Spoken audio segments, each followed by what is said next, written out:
Si vous n'avez jamais vu de zélotes dans l'évangile, parce que le véritable zélote, ce n'est pas notre frère Serge. Moi, je suis un premier zélote. Parce que j'ai donné la définition de ces zélotes-là. Nous sommes des hommes qu'on a déjà tués depuis longtemps. Un cadavre qui marche. Parce qu'en réalité, nos vies sont cachées en Christ et Jésus ou dans le lieu céleste. Donc, si tu me touches, je suis un zélote. On n'a pas peur. Est-ce qu'on peut acclamer le roi des rois? On acclame le Seigneur des seigneurs. Le Dieu fort. Le Dieu puissant. Alléluia. Alléluia. Alléluia. Alléluia. Il est merveilleux.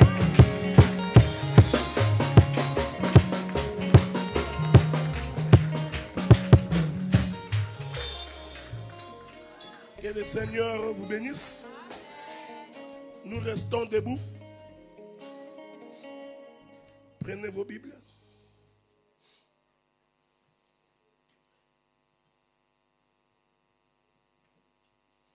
Nous sommes dans le livre d'un roi.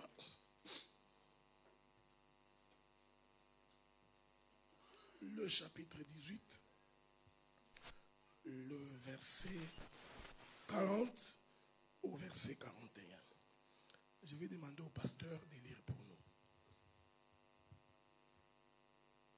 Nous sommes dans le livre de 1 roi, chapitre 18, au verset 40. C'est 41 plutôt. Oui. Nous lisons par la grâce de Dieu. Saisissez les prophètes de Baal, leur dit Élie, qu'aucun d'eux n'échappe. Et ils saisirent Élie et fit descendre au torrent de Kisson où il les égorgea. Et Élie dit à Akab, monte, mange et bois, car il se fait un bruit qui annonce la pluie. Akab monta pour manger et boire, mais Élie monta au sommet de Carmel et se pencha contre terre et y mit son visage entre ses genoux. Et il dit à son serviteur, monte, regarde du côté de la mer. Le serviteur monta et regarda et dit, il n'y a rien. Et Élie dit, 7 fois, retourne. À la 7e fois, il dit, voici un petit nuage qui s'élève de la mer et qui est comme la paume de la main d'un homme.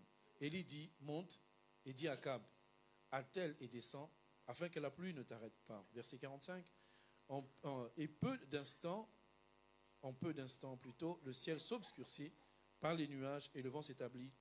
Et il y eut une forte pluie. Akab monta sur son char et partit pour Jezreel.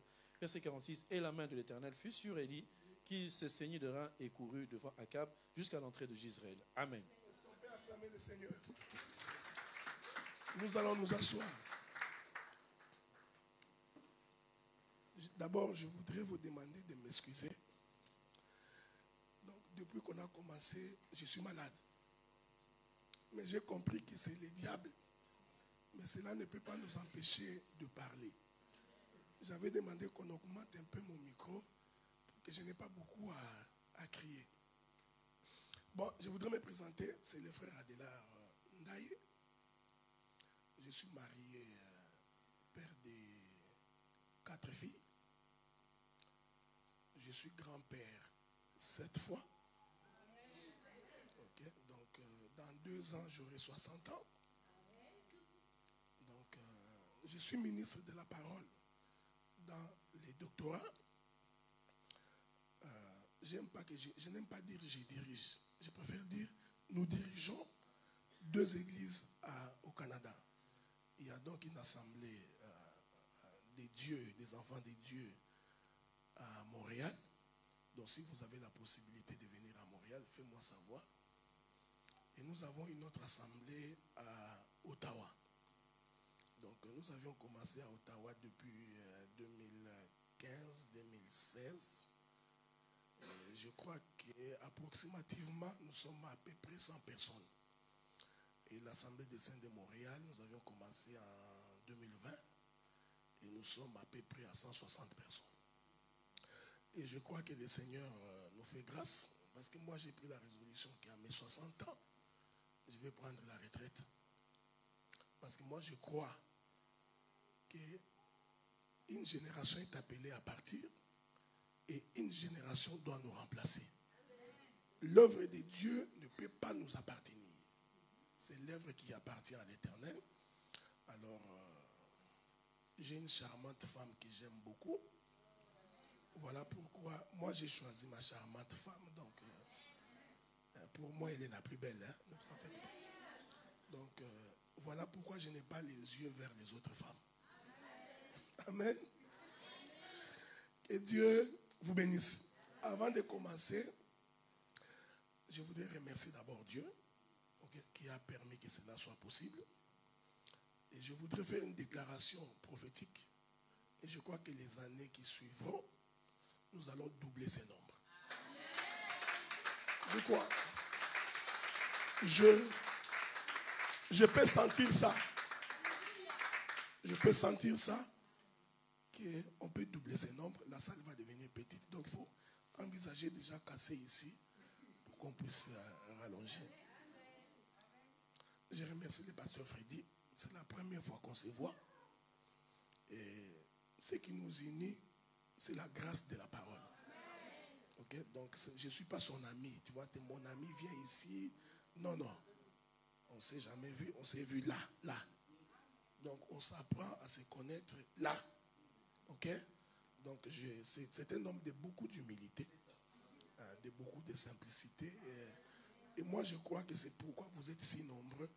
Parce que l'humilité attire. Amen. Nous sommes de ces ministres. Si vous avez des remarques à nous faire, faites-les. Nous allons écouter. S'il y a à corriger, nous allons corriger. Et après lui, je remercie tous les serviteurs. Donc, le frère, où est mon chauffeur? Il est là, le frère Karl. Donc, le frère Yannick et le frère Benjamin. Donc, que Dieu vous bénisse énormément. J'ai été bien logé.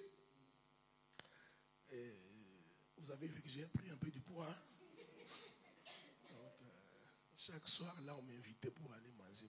Donc, hier, il y a les frères Yann et les autres qui m'ont invité dans un restaurant. De toute ma vie, je n'ai jamais vu un poisson aussi grand comme ça. Donc, que Dieu vous remercie énormément. OK? Si le Seigneur nous prête vie, nous allons nous voir au mois de septembre. Parce que j'ai une activité à Lyon au mois de septembre. Donc, je profiterai pour faire un crochet. Et je crois que pour vous saluer, ce serait une bonne chose. Vous avez une équipe de chantres magnifiques, des hommes et des femmes qui se vouent pour la cause de l'Éternel. Et comme Dieu ne reste pas avec la dette de quelqu'un, j'ai pris que le Seigneur vous rende au centuple ce que vous dépensez pour la gloire du Seigneur. Laissez-moi dire ce matin que Maman Chantal, que Dieu te bénisse, qu'il écoute la voix de ton cœur, que ce qui te préoccupe trouve la solution pendant que je suis en train de parler, que Dieu ouvre les cieux et qu'il répande sa bénédiction pour toi. C'est la prière que j'adresse à l'Éternel en ton honneur. Que Dieu vous bénisse. Bon. Nous allons nous battre, mais nous croyons que Dieu va nous aider. On est habitués. Ne vous en faites pas. Je ne vais pas mourir. On va parler. Alors, la Bible que nous avons lue, je ne peux pas me répéter parce que ça devient compliqué. C'est une semaine d'affilée. C'est impossible. Parce que je voudrais que dans les 45 minutes, on ait fini de parler pour que nous nous mettions en prière. Le prophète Élie, quand il finit chez la veuve de Sarepta, il demande à Akab de convoquer le peuple sur une montagne. Ils arrivent à la montagne. J'avais expliqué ça depuis vendredi. On restaure l'autel. On met les taureaux. On coupe les taureaux. On jette de l'eau. Et Élie invoque le nom de l'Éternel. Je vous avais dit ceci. Si on respecte le modèle de Dieu, Dieu descend toujours.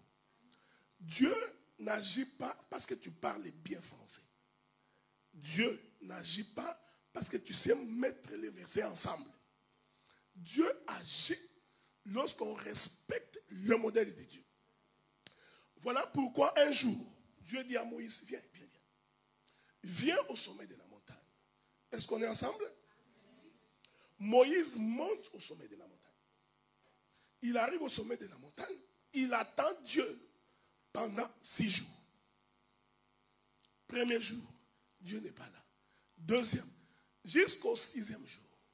Comprenez que le temps où Moïse attend Dieu, c'est les 6 premiers jours de la création. Et l'Écriture dit, au 7e jour, une tempête dénuée descendit et enveloppa Moïse. On est ensemble? Moïse va demeurer dans cette nuée pendant 40 jours. C'est pendant ce temps-là que Dieu lui montre les modèles. Il dit, tu descendras sur la terre. Tu construiras un tabernacle. Je vais doucement. Le tabernacle, c'est la maison de Dieu. On est ensemble. Donc Dieu disait à Moïse, va me construire une maison. J'ai compris que pendant tous ces temps, Dieu n'avait pas de maison. En d'autres termes, Dieu était un vagabond. C'était un peuple, Dieu était un peuple nomade. Est-ce que vous me suivez? L'Esprit de Dieu au commencement s'émouvait au-dessus des eaux. C'est Dieu qui s'est cherché une maison. Frère, le souci de Dieu a toujours été de se trouver une maison. C'est pourquoi Jésus dit, l'Écriture dit, Dieu n'habite pas dans des choses faites des mains d'hommes, mais Dieu habite dans ce que lui-même a fait. En d'autres termes, la maison que Dieu cherchait, c'était une maison que Dieu lui-même devait construire.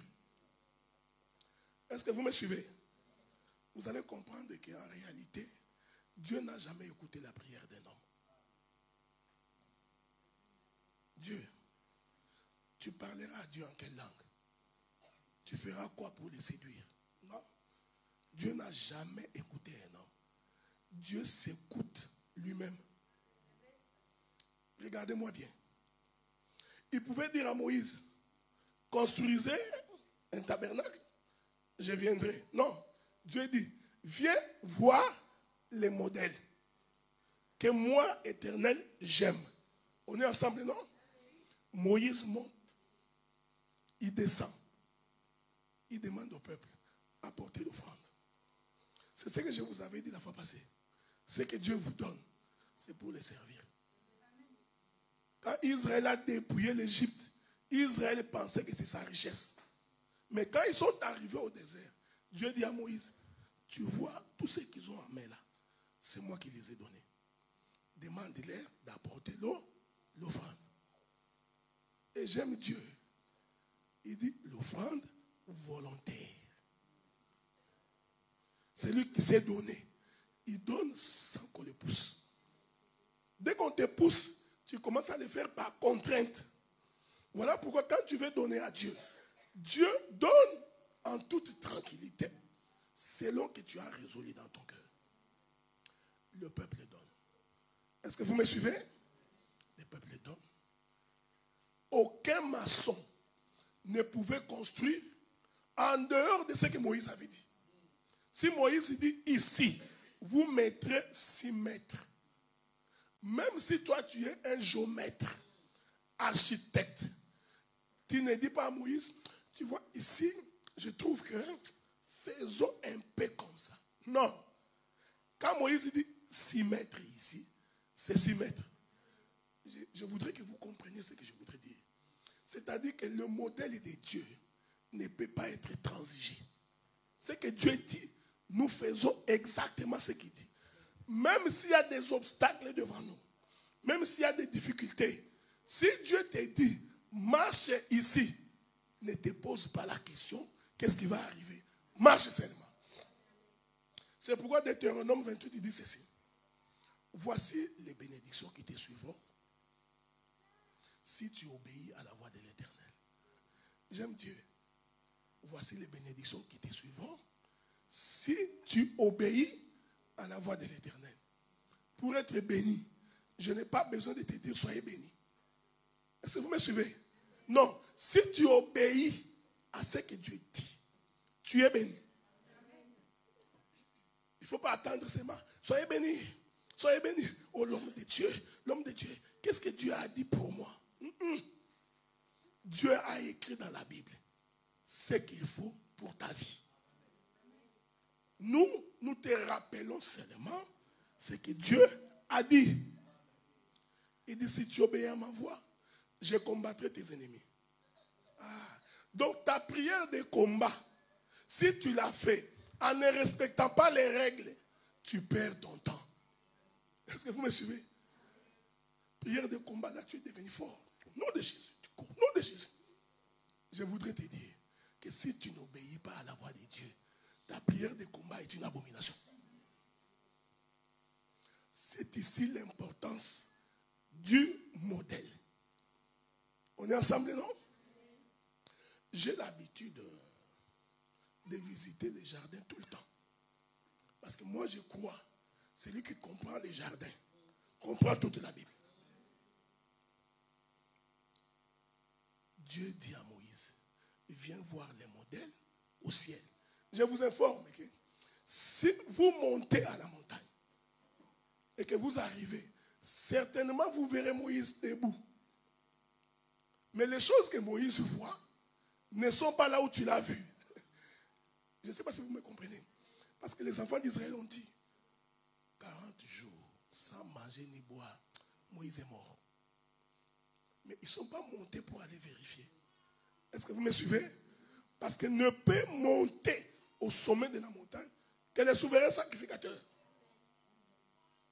Et dans la tempête, il a vu tout le tabernacle. Je vais le dire en termes clairs. Il a vu toute la maison de Dieu. Ça, c'est une répétition. Dieu n'a fait que répéter ce qu'il avait fait au commencement. Je rentre dans les jardins. Au commencement, quand Dieu voulut créer l'homme, est-ce que vous me suivez? Dieu dit dans sa pensée, je créerai l'homme à mon image. C'est l'homme ma propre ressemblance. Donc, Adam était d'abord la conception de Dieu. Est-ce que vous me voyez? Maintenant, cet Adam-là qui est la conception, c'est la maison de Dieu. Pourquoi? Parce que, regardez,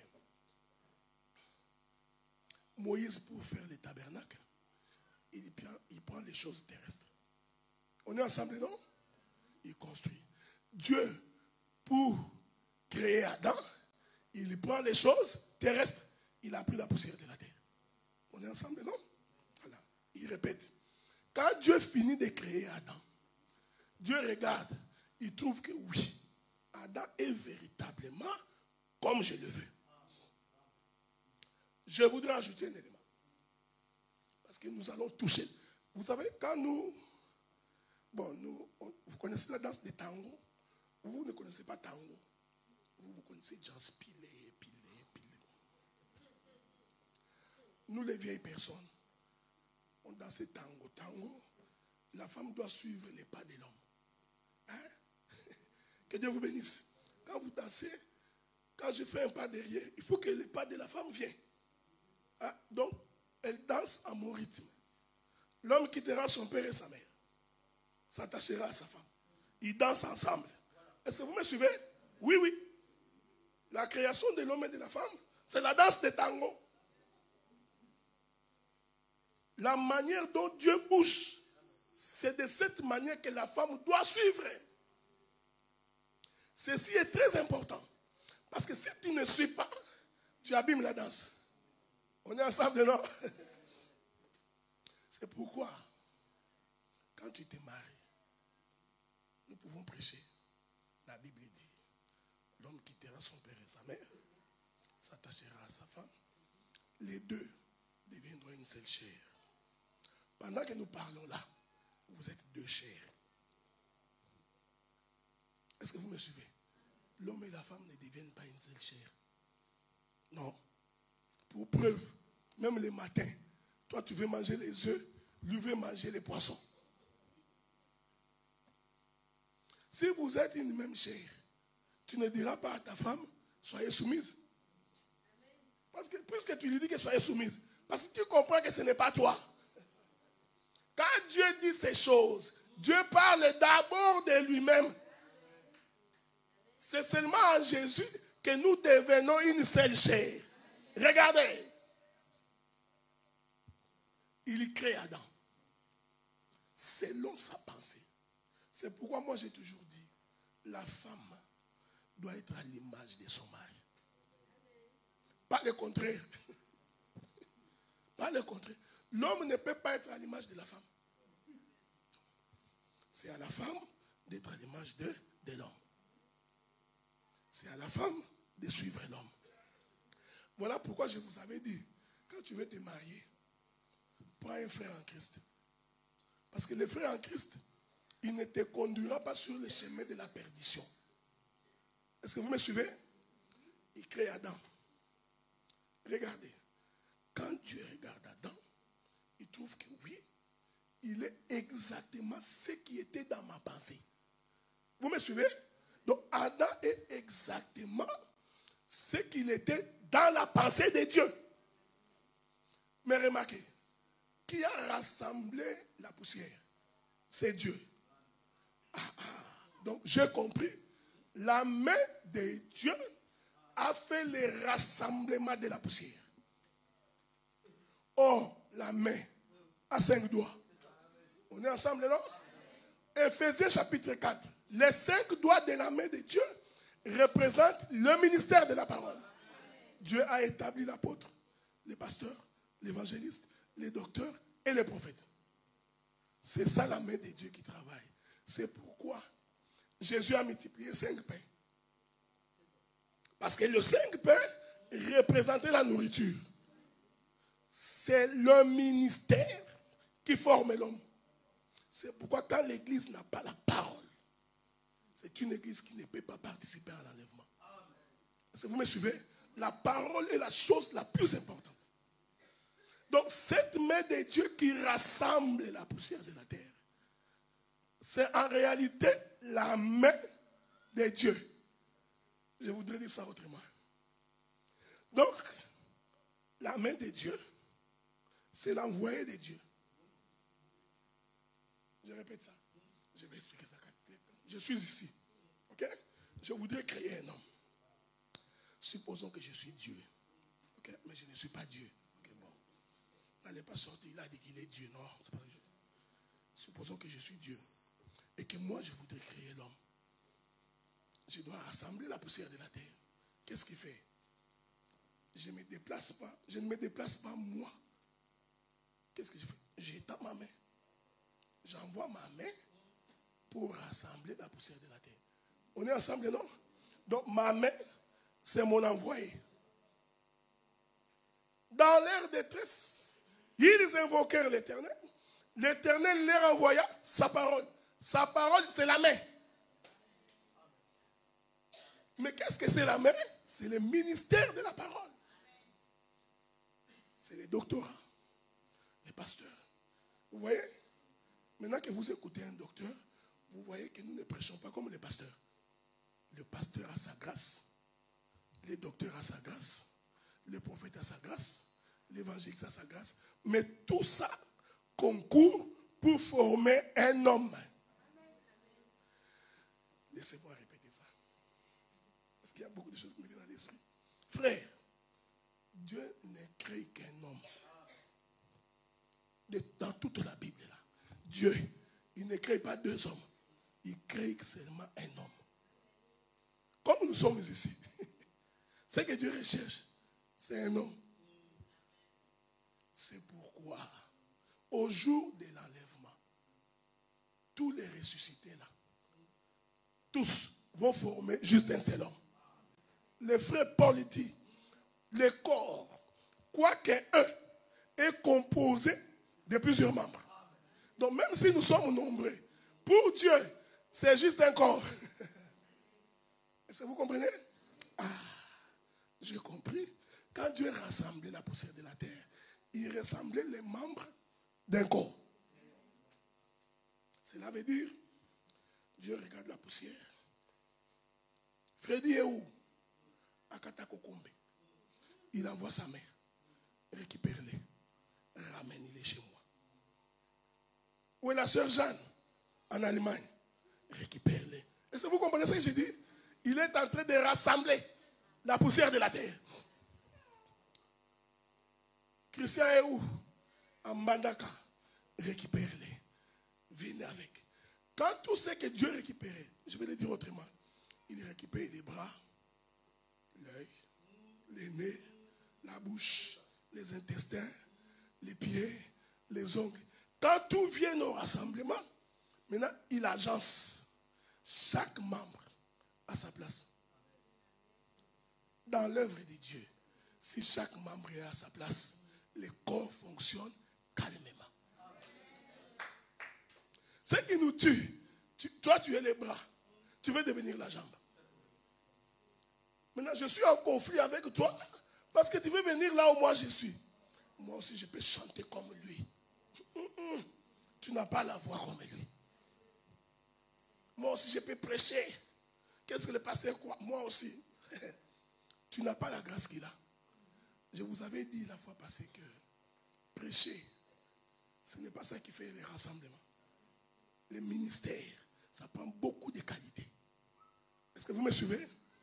Une fois que Adam est formé, Adam devient un corps. Je vais le dire autrement, Adam devient une maison. Quand Dieu regarde, il dit, bon, c'est exactement ce que je voulais. Maintenant, Dieu, dans son souffle, vient entrer dans Adam. Parce que la Bible dit, jusque-là, Adam n'était pas encore un être vivant. Donc, il a fallu que Dieu souffle dans ses narines pour que Adam devienne un être vivant. En d'autres termes, Adam était le corps, Dieu était à l'intérieur. On est ensemble? Bon, là tu t'es dit, mais pourquoi il parle d'Adam? Mais justement, parce que toi aussi, tu es Adam. Pour que l'Esprit de Dieu habite en toi, il faut que tu sois selon les modèles de Dieu. Donc si tu ne vis pas selon Dieu, si tu ne marches pas selon Dieu, si tu n'abandonnes pas la vie du péché, Dieu ne vient pas. Pourquoi? Avez-vous remarqué que la poussière doit être rassemblée? Cela veut dire, si tu étais quelque part, pour que tu deviennes corps d'Adam, il faut que tu acceptes de laisser là où tu es et que tu viennes au rassemblement. Ces mouvements-là, c'est la conversion. Tu étais dans le monde, tu abandonnes le monde et tu viens. On est ensemble, non? Alors, il y a un homme qui avait sa concubine. Je suis dans Juge, chapitre 19. Il prend sa concubine, il arrive dans une ville. Les gens de la ville viennent, toquent à la porte. Ils demandent à l'homme qui avait accueilli les Lévites, donnez-nous cet homme. Est-ce que vous me suivez? Que la paix de Dieu soit avec vous. Il dit, donnez-nous cet homme parce que nous voulons les violer. L'homme dit non, je l'ai accueilli, je ne peux pas vous les donner. Ils ont tellement insisté, la concubine prend, non, le Lévite prend sa femme. Parce que quand vous lisez les textes, deux fois on l'appelle concubine, deux fois on l'appelle femme. Ok? Le Lévite prend sa concubine. Il ouvre la porte. Il lâche sa femme. En tout cas, si c'est toi, tu divorces. L'homme s'égare là. Il prend sa propre femme. Il ouvre la porte. Il donne à ces gens. Ces gens-là vont violer la femme toute la nuit. Est-ce que vous me suivez? Toute la nuit. Le matin, ils laissent la femme. La femme vient s'accrocher à la porte. Pendant ce temps, les Lévites dormaient. Quel est cet homme? On viole sa femme. Lui dort. Ça là, si tu n'as pas l'explication de la Bible, tu trouveras que ce n'est pas correct. Et je vous informe que le Lévite a dormi. Calmement. Il se réveille le matin, il ouvre la porte, il trouve sa femme. Il constate que la femme a été violée. Il prend la femme, il met sur sa monture. Il arrive quelque part, il met la femme sur un autel. Il coupe la femme en 12 12 morceaux. Est-ce que vous me suivez? Il la coupe en 12 morceaux. Il prend chaque morceau. Il envoie dans chaque tribu. Quand chaque tribu récupère les morceaux de la femme coupée, Juge chapitre 20, premier verset, l'Écriture dit, tout Israël s'est rassemblé comme un homme. Est-ce que vous me suivez? Je répète. La femme coupée en morceaux, en 12 morceaux, a permis à ce que tout Israël devienne un homme. Ils sont venus tous au rassemblement. Quelle belle histoire. J'ai béni Dieu. Parce que cette femme a été violée, coupée, exposée. Ça me fait beaucoup de joie. Que la police ne vienne pas m'arrêter. Oh, ils n'aiment pas les femmes. Non, ce n'est pas ce que j'ai dit. Éphésiens dit ceci. L'église est le corps de l'homme. Est-ce que vous me suivez? Je répète ça autrement. Éphésiens dit, l'église, c'est la femme de l'homme. Je vais l'expliquer clairement. Je suis un homme. Ça, c'est mon corps. Éphésiens explique que le corps ici est une femme. La tête, c'est l'homme. C'est pourquoi vous allez remarquer, tous les commandements viennent de la tête. Quand tu fais ça, c'est la tête qui a commandé. Quand tu manges, c'est la tête qui a commandé. Si la tête est déréglée, l'homme devient fou. Éphésiens explique que le corps, c'est la femme. Est-ce qu'on est ensemble, non? La tête, c'est l'homme. Donc, c'est Lévite là qui donne sa femme. En réalité, c'est Christ qui donne son corps. Mais lui-même ne se donne pas. Est-ce que vous me suivez? Suivez-moi bien. Le Lévite qui a donné sa concubine. Pourquoi? Parce que au jour de la Pâque, Jésus prend le pain. Il dit, ceci est mon corps. Est-ce que vous me voyez? Je le donne pour vous. Mais sur la table, il y avait 12 disciples. Est-ce que vous me voyez? Je voudrais t'informer. La dernière Pâque de Jésus, aucune femme n'a mangé ça avec Jésus. Donc, quand Jésus prend le pain, il dit, c'est mon corps. Il voulait dire, vous voyez le pain? C'est une femme. C'est ma concubine. C'est ma femme. Mais cette femme, je vais la livrer. Est-ce que vous me suivez? Je vais la livrer au monde. Voilà pourquoi le Lévite a donné cette femme. C'était en fait Jésus qui livrait son propre corps. Est-ce que vous me suivez? Mais le matin, il faut que ce corps-là soit distribué entre les peuples. Pourquoi? Pour nous permettre de venir au rassemblement. Est-ce que vous me suivez? Non. C'est pourquoi Jésus, quand il distribue les pains, il a coupé les pains en 12 morceaux. Chaque disciple a mangé un morceau. Et quand tu manges le corps coupé, il faut que tu viennes au rassemblement. Je vais descendre. Si tu manges la parole, qui est le pain, qui est le corps, mais la parole coupée, c'est-à-dire la parole expliquée, la parole interprétée. Parce que quand ils ont reçu le morceau leur a fait comprendre que quelqu'un a été déchiré. Est-ce que vous me voyez? Et comme quelqu'un est déchiré, il faut que nous venions au rassemblement. Bon, pourquoi je suis allé là-bas? Pour te permettre de comprendre ce que je vais dire.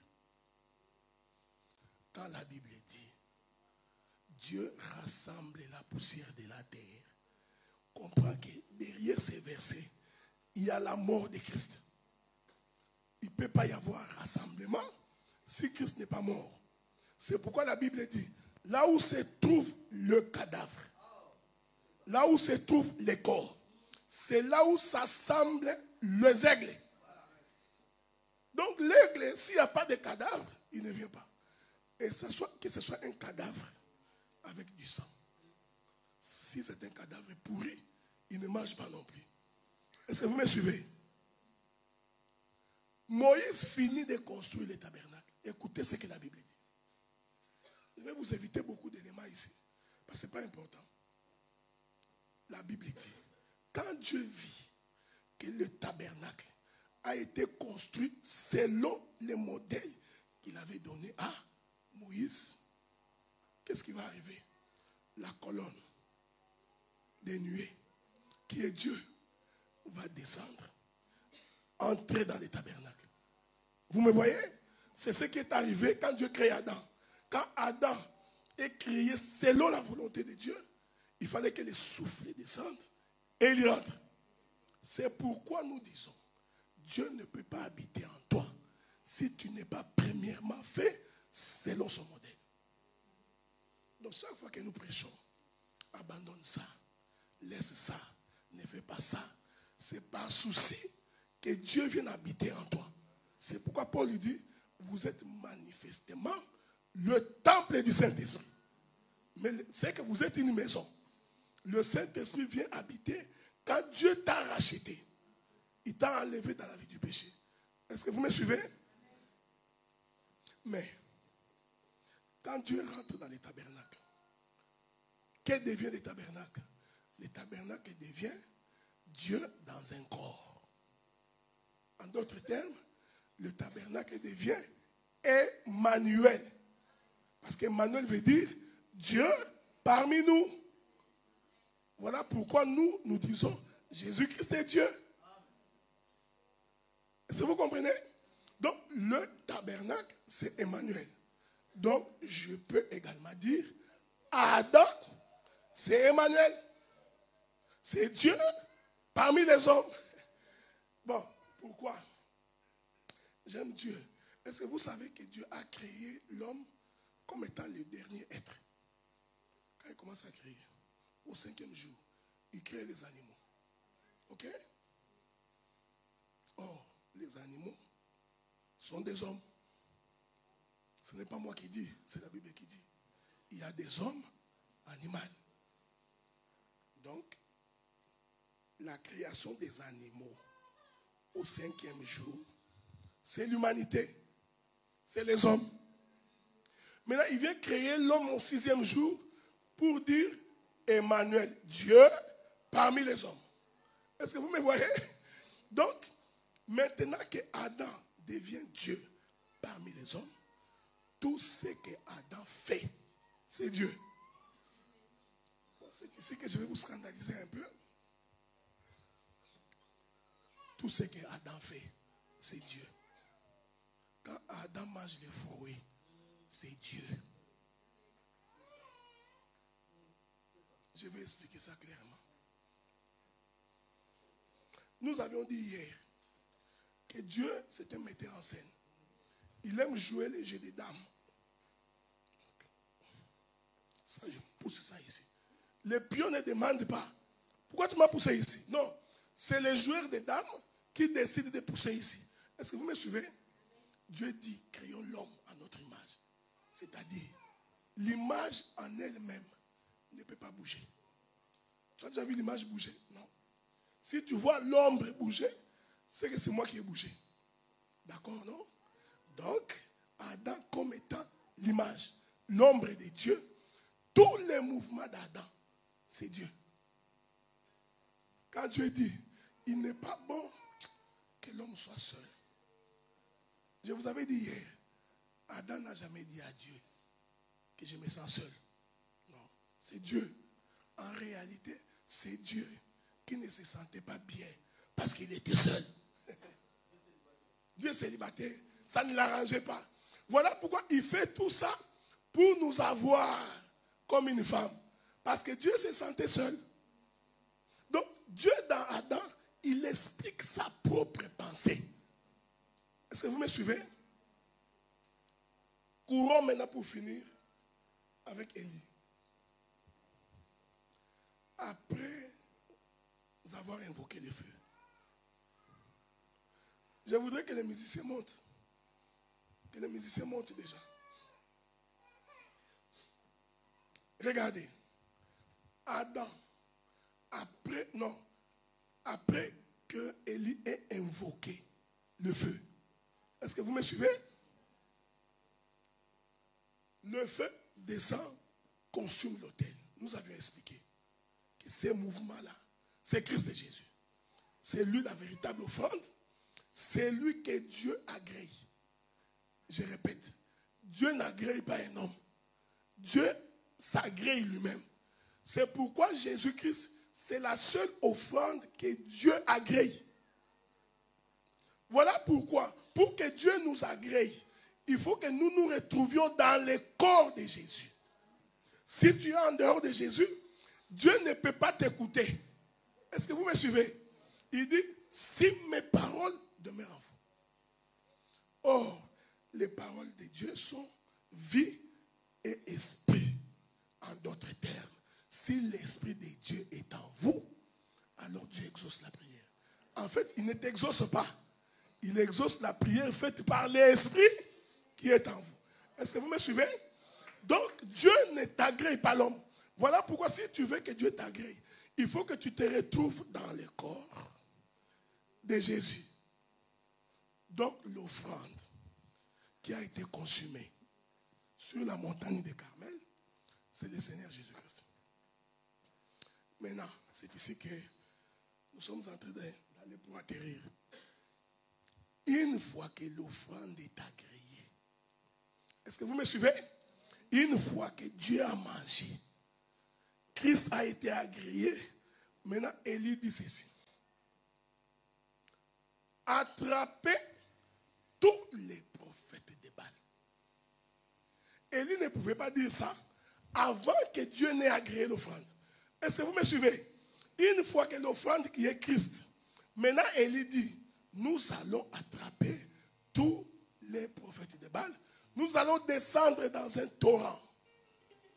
Je voudrais dire à quelqu'un, l'offrande de Jésus qui est agréée te donne la capacité d'attraper ta maladie, d'attraper ton problème.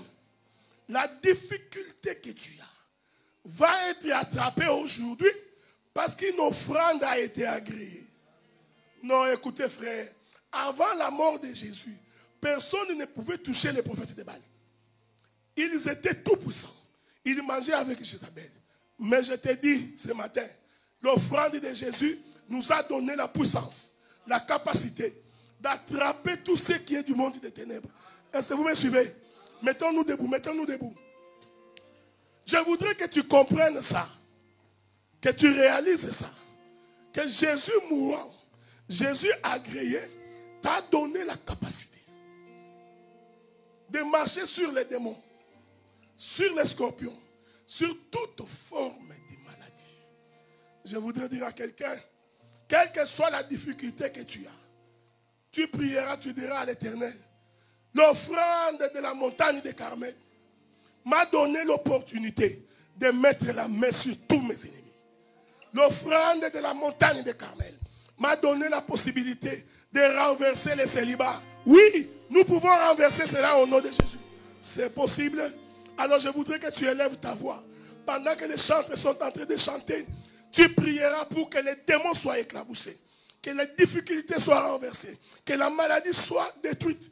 Parce que l'offrande de Carmel, une fois que Dieu l'a agréée, on doit récupérer tous les prophètes de Baal, les amener au torrent et les décapiter. Est-ce que vous me suivez? Élève ta voix maintenant. Prions au nom du Seigneur. Nous élevons ton nom plus haut. Prie le Seigneur. Oh, nous élevons Oh ton Jésus, nom plus haut. ta mort sur la croix Nous élevons nous a donné la vie. ton nom plus haut. Oh Jésus. Dans les cieux. Oh, maladies tombent. Nous élevons ton nom. Que les difficultés tombent. Nous élevons ton nom. Que les cancers tombent. Nous élevons ton nom. Que les sida tombent. Nous élevons Au nom de Jésus. ton nom. Au nom de Jésus. Que les murs tombent.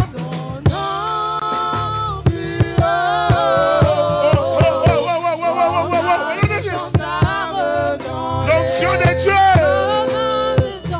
Nous t'invoquons, Seigneur. Au nom de Jésus. Au nom de Jésus. Que tes difficultés soient renversées. Que la pauvreté soit renversée. Que le célibat tombe maintenant. Au nom de Jésus. Nous sommes en train d'évoquer le Saint-Esprit de Dieu. Oh Seigneur. Agis. Agis. Agis. Agis. Répands-toi, Seigneur.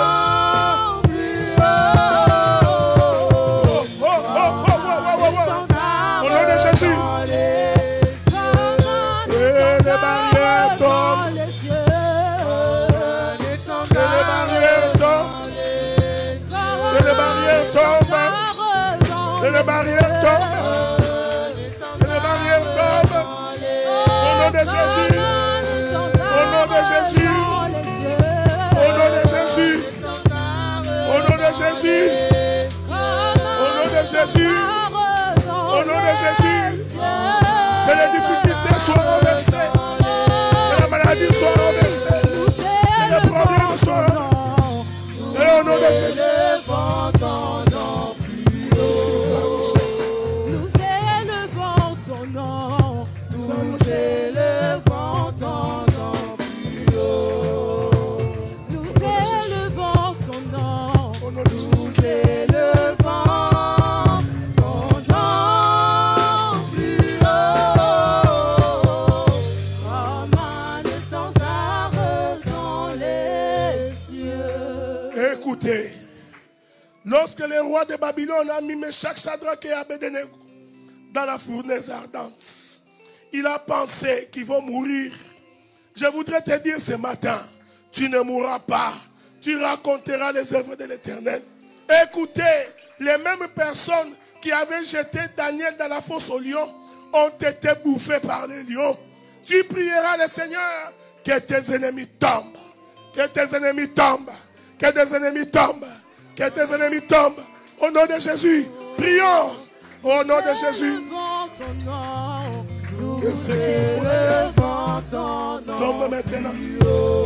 Que ceux qui nous font la mort soient éclaboussés. Nous renversons. Nous renversons toutes les puissances du monde des ténèbres. Nous renversons les choses du Dieu. Au nom de Jésus. Au nom de Jésus. Qui est comparable à toi, Seigneur? Qui peut donner la vie comme toi? Personne sur la terre des hommes. Nazakomata ngai, nazakomata ngai, nga nazakomata.